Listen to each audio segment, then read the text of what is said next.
ഏഷ്യയുടെ തെക്ക് പടിഞ്ഞാറ് ഭാഗത്ത് സ്ഥിതി ചെയ്യുന്ന അറേബ്യയുടെ ഭൂമിശാസ്ത്രവും കാലാവസ്ഥയുമെല്ലാം ചരിത്ര വഴികളിലെല്ലാം തന്നെ എതിരാളികളെ മുന്നോട്ട് കുതിക്കാതെ അവിടെ തന്നെ അതിർത്തി മേഖലകൾ സൃഷ്ടിക്കാൻ പ്രേരിപ്പിച്ച ചില ഘടകങ്ങളാണ്.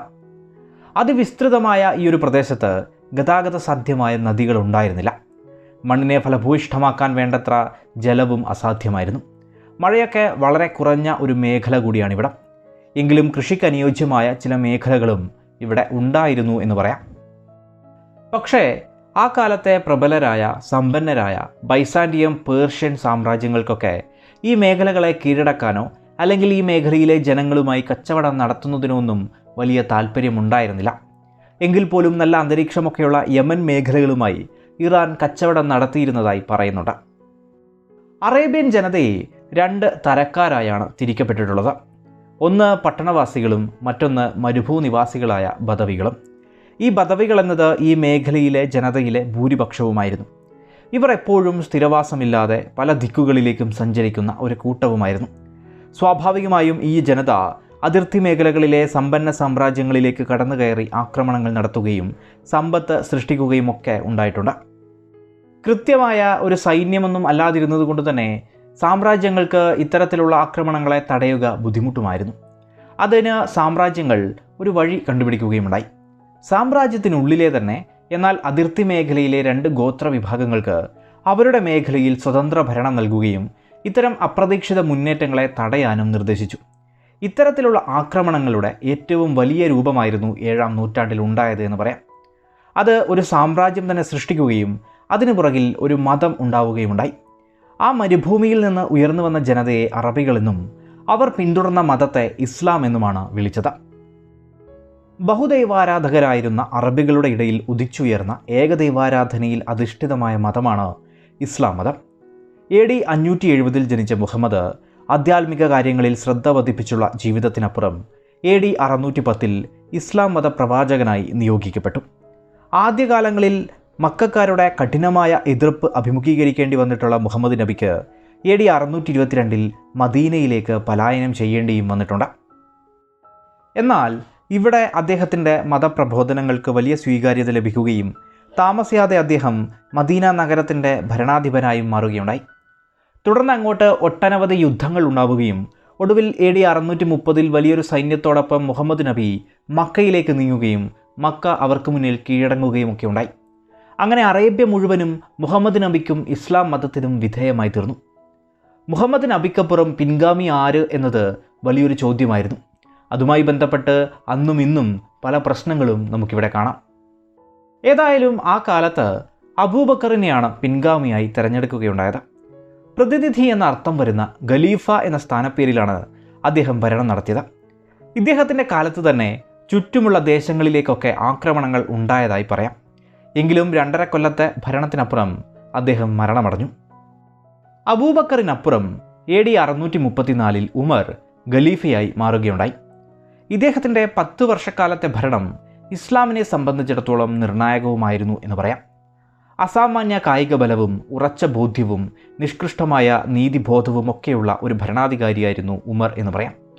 കടുത്ത മദ്യപാനത്തിന് സ്വന്തം പുത്രനെ പോലും വധശിക്ഷയ്ക്ക് വിധിച്ച ഒരു ചരിത്രം കൂടി ഉമറിനുണ്ട്. ഏതായാലും ഇദ്ദേഹത്തിന് കീഴിൽ അറബ് സൈന്യം അത്യപൂർവമായ മുന്നേറ്റങ്ങളാണ് സൃഷ്ടിച്ചത്. അതിൽ നിർണായകം പേർഷ്യൻ യുദ്ധങ്ങൾ തന്നെയായിരുന്നു. സത്യത്തിൽ അറബികളുടെ മേഖലയിൽ നിന്ന് പേർഷ്യക്കാർ കടുത്ത ആക്രമണങ്ങളൊന്നും പ്രതീക്ഷിച്ചിരുന്നില്ല എന്നുകൂടി വേണം പറയാൻ. പക്ഷേ സ്ഥിരതാമസമില്ലാത്ത പെട്ടെന്ന് ആക്രമണങ്ങളൊക്കെ നടത്തി ജീവിച്ചിരുന്ന ഗോത്ര വിഭാഗങ്ങളെ ഒരു കെട്ടുറപ്പിൽ നിലനിർത്തുക എന്നതും ബുദ്ധിമുട്ടേറിയ ഒരു കാര്യമാണ്. സ്വാഭാവികമായും ആ ഒരു പ്രശ്നത്തെ പരിഹരിക്കാൻ ഇത്തരം ആക്രമണങ്ങൾ ഉപകാരപ്പെടുത്തുമല്ലോ. മുഹമ്മദ് നബിക്ക് ഒരു വലിയ ലോക സാമ്രാജ്യം എന്ന ലക്ഷ്യമൊക്കെ ഉണ്ടായിരുന്നു എന്ന് പറയുക സാധ്യമല്ല. എന്നാൽ അബൂബക്കറിൻ്റെ കാലത്ത് തന്നെ പലപ്പോഴും അറേബ്യ കടന്നുള്ള ആക്രമണങ്ങൾ നമുക്ക് കാണാനാവും. ഒമറിൻ്റെ കാലത്തും അങ്ങനെ തന്നെ. ബദുവിൻ ജനതയെ യുദ്ധങ്ങളിലേക്ക് അയക്കുകയാണ് സത്യത്തിലുണ്ടായത്. സ്വാഭാവികമായും അറബ് മേഖലയിൽ ഒരു മതവും ഒരു പുതിയ ജീവിത രീതിയും നിയമങ്ങളുമൊക്കെ സൃഷ്ടിക്കപ്പെട്ടപ്പോൾ അതുവരെയും അതൊന്നുമില്ലാതിരുന്ന അല്ലെങ്കിൽ അതൊന്നും പാലിക്കാതിരുന്ന ജനതയെ അത് അനുസരിപ്പിക്കുക എന്നതും ഒരു പ്രശ്നമാണല്ലോ. സ്വാഭാവികമായും ഈ ഒരു പ്രശ്നത്തെ ഒഴിവാക്കാനും അറേബ്യ കടന്നുള്ള ആക്രമണങ്ങളുടെ കാരണമായി കാണാവുന്നതാണ്. ഈ ജനതയാകട്ടെ ഇറാൻ്റെയും ബൈസാൻഡിയത്തിൻ്റെയും ഒക്കെ സമ്പന്ന ജീവിതത്തെപ്പറ്റി കേട്ടും യുദ്ധസജ്ജരായതുമാവാം. ഒപ്പം മതവും പ്രധാനപ്പെട്ട പങ്കുവഹിക്കുകയുണ്ടായി. ഏതായാലും ഒമറിൻ്റെ നേതൃത്വത്തിൽ അറേബ്യയിലെ ആഭ്യന്തര സംവിധാനം പുനഃസംഘടിപ്പിക്കപ്പെടുകയും സൈന്യം വിപുലപ്പെടുത്തുകയും ഒക്കെ ചെയ്തു. അങ്ങനെ പേർഷ്യൻ മേഖലയുടെ ദക്ഷിണ അതിർത്തികളിൽ പതിയെ പതിയെ മുസ്ലിം ആക്രമണങ്ങൾ ശക്തമാവുകയുണ്ടായി. അൽഹിറ മേഖലയിൽ വച്ച് ഒരു വലിയ യുദ്ധമുണ്ടാവുകയും ആദ്യം പേർഷ്യൻ സൈന്യം വിജയിക്കുകയും എന്നാൽ പിന്നീട് അറബ് സൈന്യം തിരിച്ചടിക്കുകയും ഒക്കെ ഉണ്ടായി. ഈ ഒരു കാലഘട്ടത്തിൽ തന്നെയാണ് പേർഷ്യയുടെ പുതിയ രാജാവായി യസ്ജർദ് അധികാരത്തിലെത്തുന്നത്. 8 വയസ്സ് മാത്രമായിരുന്നു ആ സമയം അദ്ദേഹത്തിൻ്റെ പ്രായം. ആഭ്യന്തര കലഹത്തിൽ പേർഷ്യൻ സാമ്രാജ്യമൊക്കെ കലങ്ങി മറിഞ്ഞുകൊണ്ടിരിക്കുന്ന ഒരു കാലം കൂടിയാണത്. AD 632 മുതൽ AD 651 വരെയുള്ള ആ ഭരണകാലഘട്ടത്തിനിടയിൽ പേർഷ്യക്കാരും അറബികളും തമ്മിൽ 33 യുദ്ധങ്ങൾ നടന്നിട്ടുണ്ട് എന്നാണ് ചരിത്രം. അതിൽ പല യുദ്ധങ്ങളും നിർണായകവുമായിരുന്നു. അതിൽ ആദ്യത്തെ നിർണായക യുദ്ധമായി കണക്കാക്കുന്നത് AD 637 ഖഡീസിയ യുദ്ധമാണ്. തിരിച്ചടികൾ നേരിട്ട് പിന്മാറേണ്ടി വന്ന മുസ്ലിം സൈന്യത്തെ തകർക്കാനായി AD 636 യസ്ജർദ് ഇറാൻ പടയോട് മുന്നേറാൻ ആവശ്യപ്പെടുകയാണ്. ഇതേസമയം എണ്ണത്തിൽ കുറഞ്ഞു നിന്നിരുന്ന അറബ് പടയ്ക്ക് വേണ്ടി ഉമർ ഒരു പോഷക സേനയെയും അയക്കുകയുണ്ടായി. അങ്ങനെ 30,000-ലധികമായി മാറിയ മുസ്ലിം പട പേർഷ്യൻ പടയുമായി യുദ്ധത്തിലേർപ്പെട്ടു. 3 ദിവസത്തോളം നീണ്ടുനിന്ന ഈ യുദ്ധത്തിൽ പേർഷ്യൻ പട ചിതറുകയുണ്ടായി. പേർഷ്യയുടെ സൈന്യത്തലവനൊക്കെ ഈ യുദ്ധത്തിൽ മരണപ്പെടുകയുമുണ്ടായി. അതോടെ സത്യത്തിൽ പേർഷ്യൻ സൈന്യം ചിതറിത്തെറിച്ചെന്ന് പറയാം. ആ സൈന്യത്തിലെ മറ്റ് പല തലവന്മാരും പല മേഖലകളിലേക്ക് പിന്മാറുകയാണ് ഉണ്ടായത്. യുദ്ധത്തിൽ വിജയിച്ച അറേബ്യൻ പട ഇറാഖിൻ്റെ വഴികളിലൂടെ ഹിറ മേഖലയൊക്കെ തകർത്തുകൊണ്ട് മുന്നേറുകയുണ്ടായി. മുന്നേറ്റത്തിനിടയിൽ മറ്റ് പേർഷ്യൻ ജനറലുകൾ പല മേഖലകളിലേക്ക് മാറേണ്ടിയും വന്നു. ഇതിൽ പ്രധാനം മിഹ്റാനായിരുന്നു.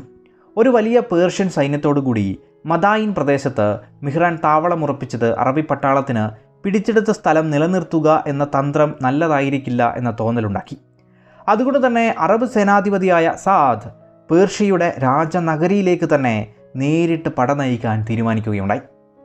അങ്ങനെ പട പേർഷ്യൻ സാമ്രാജ്യത്തിൻ്റെ തലസ്ഥാന നഗരമായ മദായിൻ ലക്ഷ്യമാക്കി കുതിക്കുകയാണ്. ടൈഗ്രീസിൻ്റെ 2 കരകളിലുമായി നിർമ്മിച്ച അതിമനോഹര നഗരമായിരുന്നു അത് എന്നാണ് പറയുന്നത്. ഉപരോധം അങ്ങനെ സൃഷ്ടിക്കപ്പെടുകയും കുറച്ച് കാലങ്ങൾക്കപ്പുറം ഈ മേഖല അറബികൾ പിടിച്ചെടുക്കുകയുണ്ടായി. അങ്ങനെ ഇറാഖിൻ്റെ പല പ്രദേശങ്ങളും കീഴടക്കിയ സാദ് മദായിൻ തൻ്റെ തലസ്ഥാനവുമാക്കുകയുണ്ടായി. സ്വാഭാവികമായും തന്ത്രപ്രധാനമായ മദായിൻ നഷ്ടപ്പെട്ടത് പേർഷ്യൻ സാമ്രാജ്യത്തെ സംബന്ധിച്ചിടത്തോളം വലിയൊരു തിരിച്ചടിയാണല്ലോ.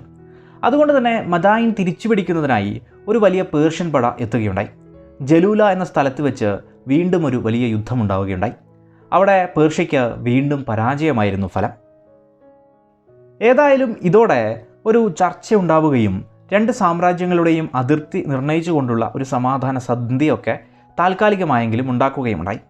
എങ്കിൽ പോലും തൻ്റെ വലിയ 2 സംസ്ഥാനങ്ങൾ തന്നെ ആ സമയം പേർഷ്യൻ രാജാവിന് നഷ്ടപ്പെട്ടിരിക്കുന്നു. തൻ്റെ തലസ്ഥാനം നഷ്ടപ്പെട്ടിരിക്കുന്നു. ഈ ഒരു കാലഘട്ടത്തിലാണ് അറബ് സൈന്യത്തിൻ്റെ നായകനായിരുന്ന സാദ് കുഫ നഗരമൊക്കെ ഇറാഖ് മേഖലയിൽ സൃഷ്ടിക്കുന്നത്. നഷ്ടങ്ങളിൽ നിന്ന് രക്ഷ തേടുന്നതിനായി പേർഷ്യൻ രാജാവ് വലിയൊരു സൈനിക ബലം ഒരുക്കുന്നത് കൊണ്ട് തന്നെ ഇതിനെ നേരിടാനായി എന്തെങ്കിലും ചെയ്യണമെന്ന ബോധ്യമെന്ന മെസപ്പൊട്ടോമിയയിലെ അറബികൾ ഖലീഫയ്ക്ക് കത്തുകൾ എഴുതി. പേർഷ്യക്കാരുടെ വലിയ തയ്യാറെടുപ്പ് സ്വാഭാവികമായും മദീനയിൽ വലിയ പരിഭ്രാന്തി സൃഷ്ടിച്ചു. അങ്ങനെ അതിർത്തി പ്രദേശത്തേക്ക് കൂടുതൽ സൈന്യത്തെ ഖലീഫ അയക്കുകയും ചെയ്തു. അങ്ങനെയാണ് നഹാവന്ത് യുദ്ധം സൃഷ്ടിക്കപ്പെടുന്നത്. AD 642 ഈ യുദ്ധം ഉണ്ടാവുന്നത്. ഏഷ്യയുടെ വിധി നിർണയിച്ച യുദ്ധം എന്ന നിലയിൽ അറിയപ്പെടുന്ന ഇത് വിജയങ്ങളുടെ വിജയം എന്നും അറബ് മേഖലയിൽ അറിയപ്പെടുന്നു. അറബികളുടെ 3-4 ഇരട്ടി വലിപ്പമുണ്ടായിരുന്ന പേർഷ്യൻ സൈന്യം ഈ യുദ്ധത്തിൽ തകരുകയുണ്ടായി. യസ്ജർദൊക്കെ അവിടെ നിന്നും ഓരോ സ്ഥലത്തേക്കും മാറി മാറി പലായനം ചെയ്യേണ്ട അവസ്ഥ പോലും ഉണ്ടായി. സത്യത്തിൽ ഇതിനപ്പുറം യസ്ജർദിന് ഒരു വലിയ പേർഷ്യൻ സൈന്യത്തെ സംഘടിപ്പിക്കാനുള്ള അവസരമോ ശക്തിയോ ഒന്നും ലഭിക്കുകയുമുണ്ടായില്ല. അദ്ദേഹത്തിന് പിന്നീട് നഗരങ്ങളിൽ നിന്ന് നഗരങ്ങളിലേക്ക് ഓടി രക്ഷപ്പെടേണ്ടിയും വന്നു. വെറും 20 വയസ്സിന് മുകളിൽ മാത്രം പ്രായമുണ്ടായിരുന്ന യസ്ജർദിന് രാജ്യത്തെ ഒരുമിപ്പിക്കാനുള്ള അവസരമൊന്നും കിട്ടിയത് പോലുമില്ല എന്നും പറയാം. പല പ്രവിശ്യകളും അദ്ദേഹത്തെ കൈയൊഴിയുകയുമുണ്ടായി. അദ്ദേഹം യുദ്ധം തുടരണമെന്ന നിലപാടിൽ നിന്നപ്പോൾ മറ്റുള്ളവർ അതിനെ പിന്തുണച്ചതുമില്ല. ഒടുവിൽ കിഴക്കൻ ഇറാൻ മേഖലയിൽ വെച്ച് തൻ്റെ തന്നെ സ്വന്തക്കാരിൽ ഒരാളായ ഡേറിയസ് എന്നൊരാളാൽ യസ്ജർദ് വധിക്കപ്പെടുകയാണ് ഉണ്ടായത്. അങ്ങനെ അദ്ദേഹത്തിൻ്റെ മരണത്തോടെ സാമ്രാജ്യം അസ്തമിക്കുകയുണ്ടായി. അതോടെ അറബികൾക്ക് ബാക്കിയുള്ള ഇറാൻ മേഖലകൾ പിടിച്ചെടുക്കുന്നതിൽ എളുപ്പവും വന്നു ചേർന്നു. പേർഷ്യ ഇപ്രകാരം മുസ്ലിം ആധിപത്യത്തിലേക്ക് നീങ്ങി എന്ന് പറയാം. മറ്റു പല മേഖലകളും മുസ്ലിം വരവിനെയും മുസ്ലിം മതത്തെയും ഒക്കെ സ്വീകരിച്ചപ്പോൾ പോലും ഇറാൻ മേഖലകളിൽ അതിന് വേണ്ടത്ര സ്വീകാര്യതയൊന്നും ഉണ്ടായിരുന്നില്ല എന്നതും ചരിത്രമാണ്. ഒമറിൻ്റെ മരണം പോലും ഇറാനിലെ മേഖലകൾ പല കാലം വരെയും ആഘോഷിച്ചിരുന്നു എന്ന ചരിത്രവും അവിടെ മനസ്സിലാക്കുക.